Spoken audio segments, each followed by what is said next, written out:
Добро пожаловать в мой канал.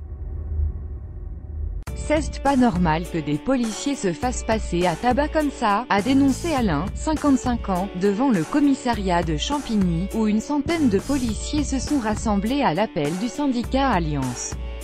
Dans la soirée, quelques 70 personnes se sont retrouvées au Trocadéro, à Paris, cette fois à l'appel des femmes des forces de l'ordre en colère. On veut interpeller les politiques sur le mal grandissant de la police et cette haine de l'uniforme, a déclaré à l'AFP Perrine Salé, porte-parole de l'association. Des rassemblements de quelques dizaines de policiers se sont aussi tenus à Lille, Saint-Étienne, Grenoble, Toulouse, Carcassonne et Bordeaux. Cette société de la violence ne saurait continuer à exister, a martelé le ministre de l'Intérieur Gérard Collomb sur Europe 1, appelant à briser une mécanique infernale dans certains quartiers populaires. Le directeur général de la police nationale, Éric Morvan, a condamné des actes d'une incroyable lâcheté. Aucune arrestation en lien avec l'agression n'a été effectuée. L'enquête, menée par la Sûreté territoriale, nécessite un long travail d'analyse des vidéos, a prévenu le parquet de Créteil. La scène, d'une violence inouïe, est devenue virale sur les réseaux sociaux, s'est déroulée dans une salle de la zone industrielle de Champigny-sur-Marne. Se voyant refuser l'entrée de la salle où se tenait une soirée privée, une foule y a fait irruption, cassant un muret et un rideau de fer. Les policiers sont appelés. Ils essaient de séparer les deux groupes et le groupe agresseur se retourne contre les policiers, a raconté Gérard Collomb. Puis de sont séparés du reste de leurs collègues et sont frappés. Peine Plancher, le capitaine de police, qui a eu le nez cassé, et la gardienne de la paix, rouée de coups au sol et souffrant de contusions au visage, se sont vus prescrire 10 et 7 jours d'incapacité totale de travail ITT.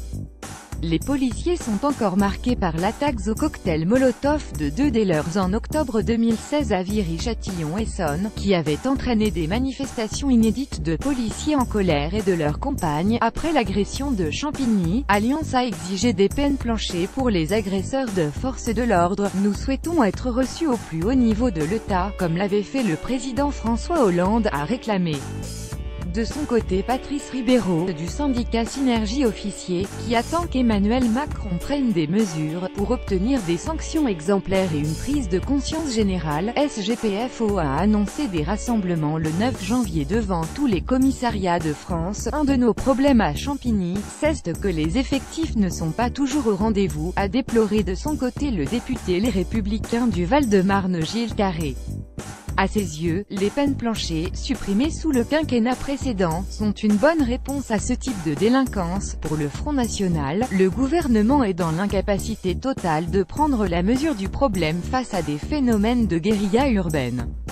Lundi, le président des Républicains, Laurent Wauquiez, avait exigé des actes fermes. Face à ce flot de réactions, le maire adjoint de Champigny-sur-Marne a jugé qu'il ne s'agissait en aucun cas de violence urbaine ou d'affrontement entre bandes, mais de la conséquence d'une organisation déplorable. La soirée privée n'était autorisée ni par la mairie ni par la préfecture, qui n'en avait pas eu connaissance. Au total, 8 policiers, 3 militaires de l'opération Sentinelle et 4 gendarmes ont été blessés le soir de la Saint-Sylvestre. Parmi eux, un policier d'Argenteuil-Val d'Oise, grièvement touché à une main. Éric Morvan s'est rendu mardi au commissariat d'Argenteuil pour exprimer son soutien. Par ailleurs, un policier a été frappé lundi alors qu'il voulait contrôler un scooter à Aulnay-sous-Bois, Seine-Saint-Denis. 5 personnes étaient en garde à vue mardi dans cette enquête.